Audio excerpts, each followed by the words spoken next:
Dahulu kala di Tulungagung tersebutlah seorang pendekar sakti bernama Sulaiman, atau dikenal Cak Leman.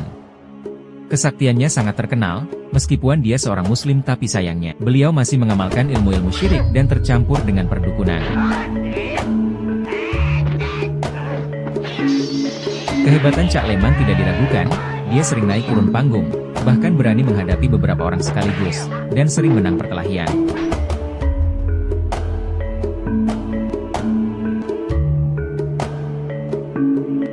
Kehebatan Sulaiman terdengar oleh Midhal, yaitu seorang pendekar muslim asal Kediri. Midhal tertarik dan ingin beramar ma'ruf kepada Sulaiman. Midhal adalah seorang yang pandai mengaji dan rajin beribadah. Beliau juga seorang ahli bela diri yang disegani, dan selalu berdoa kepada Allah dalam segala urusan-urusannya.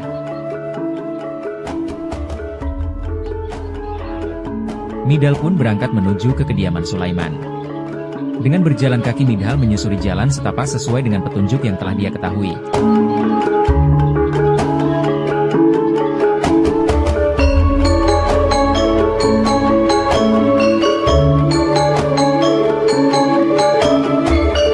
Sesampainya di rumah Sulaiman, Midhal mengucapkan salam dan dipersilakan masuk oleh Sulaiman ke dalam rumahnya.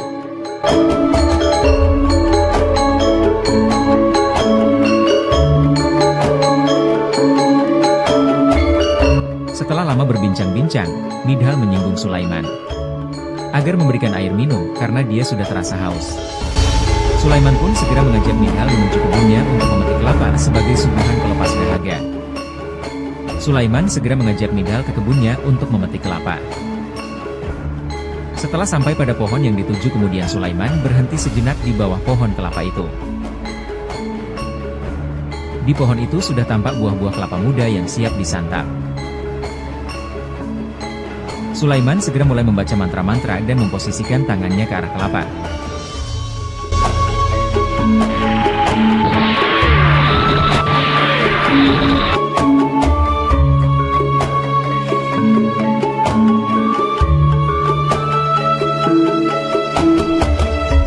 Setelah kelapa terjatuh dengan nada sombong, Sulaiman segera mempersilakan Midhal untuk mengambil kelapa yang jatuh tadi.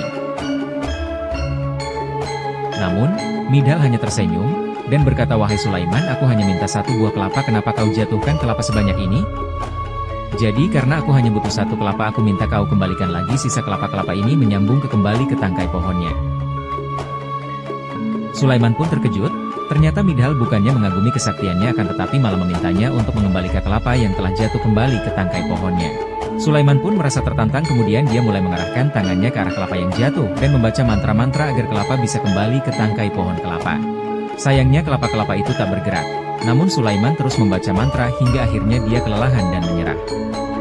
Kemudian Midhal menghampiri Sulaiman dan berkata, "Wahai kawan, seandainya aku bisa mengembalikan kelapa ke tangkai pohonnya, apakah kamu mau mengaji denganku?" Sulaiman pun setuju dan bersedia mengaji dengan Midhal bila Midhal berhasil mengembalikan kelapa ke pohonnya. Namun hati kecilnya berkata, tak mungkinlah Midhal bisa mengembalikan kelapa-kelapa yang sudah jatuh itu ke tangkai pohonnya. Sangat mustahil, pikirnya. Midhal kemudian mengangkat kedua tangannya dan berdoa kepada Allah agar kelapa-kelapa bisa kembali menyambung ke tangkai pohonnya. Dengan satu isyarat, tangan kelapa-kelapa yang telah terjatuh kemudian kembali ke tangkainya dan menyambung kembali dengan pohon kelapa.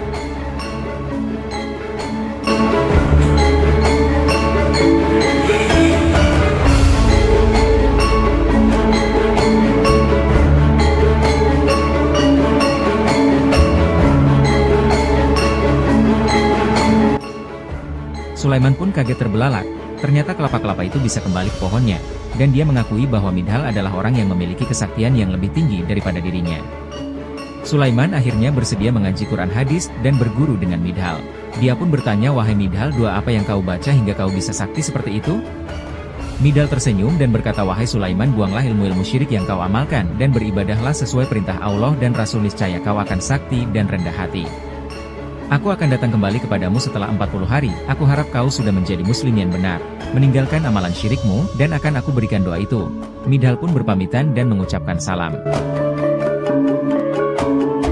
Setelah 40 hari Midhal kembali menemui Sulaiman. "Wahai Midhal, aku sudah menjadi muslim yang benar, sekarang katakan doa apa yang kau baca waktu itu." Midhal pun menjawab, wahai Sulaiman, sebenarnya doa ini adalah doa yang paling mudah dihafalkan dan ampuh asalkan kau sudah benar melaksanakan perintah Allah dan bisa menjauhi larangan-larangan Allah. Sulaiman berkata, nah sekarang katakan apa doanya. Wahai Sulaiman, ucapkanlah Bismillahi la haula wa la quwata illa billah. Bismillahi la haula wa la quwata illa billah. Dengan nama Allah tidak ada daya kekuatan kecuali atas izin Allah.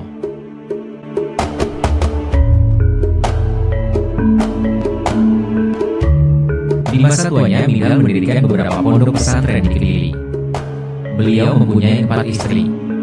Ketika beliau menikahi istrinya yang berdarah Batak bernama Lubis, banyak santri yang menyematkan nama Lubis di belakang namanya. Hal ini membuat sebagian orang Batak bernama Lubis tidak suka. Akhirnya salah satu sahabatnya menerangkan bahwa Lubis bukan semata-mata dia menikahi wanita Batak, tapi Lubis itu singkatan dari luar biasa, karena beliau sudah hafal Al-Quran dan 49 hadis termasuk Kutubus Sittah. Dan ketika beliau menikahi wanita keturunan Arab Quraisy, para santri menyematkan nama Al-Musawah di belakang namanya. Lagi-lagi hal ini membuat para kiai tidak suka. Namun demikian, salah satu sahabatnya memberi pencerahan bahwa Al-Musawah hanyalah julukan bahwa beliau adalah orang yang akan sawahi banyak sawahnya, sehingga dijuluki Al-Musawah, yaitu orang yang banyak sawahnya, bukan penyematan keturunan Quraisy.